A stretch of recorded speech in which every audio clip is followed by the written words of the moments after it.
All right, we have some breaking news. Marvin Lewis is out as head coach of the Bengals.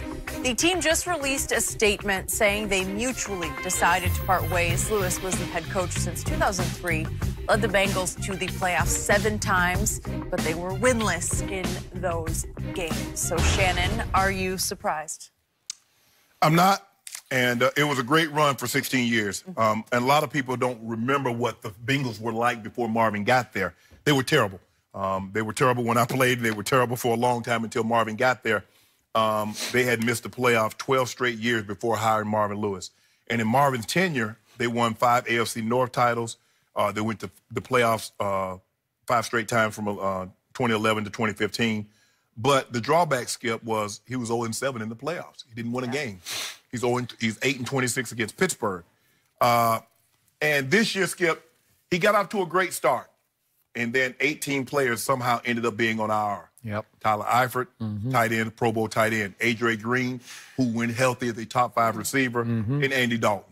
So I don't really know what they were expecting. Yep. But at some point in time, you can't keep resting on what you've done. Yep. Yes, he went to the playoffs. Yes, he won those AFC North titles.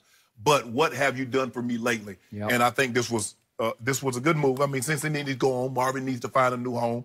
But as I said before the break, Skip, this is literally Black Monday because you look at Marvin, Todd Bowles, Steve Wilkes, and Vance Joseph all lost their jobs. And Hugh before that. And Hugh. Yep. And the thing for me, Skip, I think these guys deserve. Vance, you had 2 years, obviously.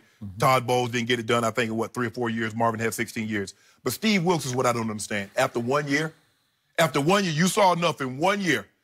I don't pretend to know that situation, but I was shocked that he got only 1 year. Yeah, that had to go real bad, real fast. And considering that, guy in Detroit doesn't show up late meetings, and he had a team, he inherited a team that was 9-7. Yeah, but he's a chip off the old Belichick block. But anyway, right? Yeah, I guess. So, I also was not surprised by this, but I was sad because of it. I've told you before, I like Marvin a lot. I like him a lot, too. I know him very well. I know you do. I believe in him as a man, and I believe in him as a football coach. I also believe he's probably a little better coordinator of a defense than he is a head coach, but he was still a very good head coach. The problem, as you point out, after a lot of success, a whole lot of success, because they did make the playoffs 7 times, they just couldn't break through and win one of those playoff games. But in 2016, he went 6-9-1, and then 2017, he went 7-9, and this year he went 6-10, and you can't sell that to those Cincinnati fans any longer. Yet, do I think at age 60 he's got another run in him? I just do. Yes. Because, again, he is known to, this may be Mike Brown's philosophy also, they did take chances on some lower character football players who bit them. You know, they didn't. Yeah, Vontez. But Marvin would be the first to tell you, as you well know, those Ravens teams, they had some borderline characters on those teams. Yeah. It's a tough game played by tough guys. Yes. And sometimes those tough guys aren't model citizens. So Marvin's just saying, hey, if he can play, I'm going to take a shot with him. I mean, because the thing is, Skip, you have to have a little screw loose to play NFL football. You do. I totally agree. Because you're asking yourself, you're asking a man to run into another man at a high rate of speed, and you do that 60 I agree. Even if you're a good guy, you got to have a screw loose. Yeah, but the thing is, you got to be able to control it, especially once you step off the field. On the field, Skip, is organized violence. I get to do anything, and I can dress it up as a football play, Skip. And people often ask me, they say, Shannon, what is it like to play NFL football? I said, I tell you what you do. I want you to go get your top coat, and I want you to go to Lowe's or Home Depot, and I want you to buy a hard hat. And I want you to line up 10 yards from your garage, and I want you to run into it as hard as you can 60 times on a Sunday. And then I want you to do it because you might have a Thursday game, and do it another 60 times that Thursday. And let me know how you feel after 3 weeks. So imagine doing that, Skip, 16 times a season. So that's over, what, 800, 900 hits. So now to your point about Black Monday. This is disturbing to me. No more Bowles, no more Wilkes, no more Vance Johnson. Again, he got a shot in Denver. I don't think you can defend that. No. Okay. No. Marvin, Hugh. And there have been reports that Hugh has a chance to replace Marvin in Cincinnati, right? So that would be back to one, at least, black head coach. Candidates out there, still Jim Caldwell, who was really good at what he did. I don't even know how he got fired from the job he was at. I don't either.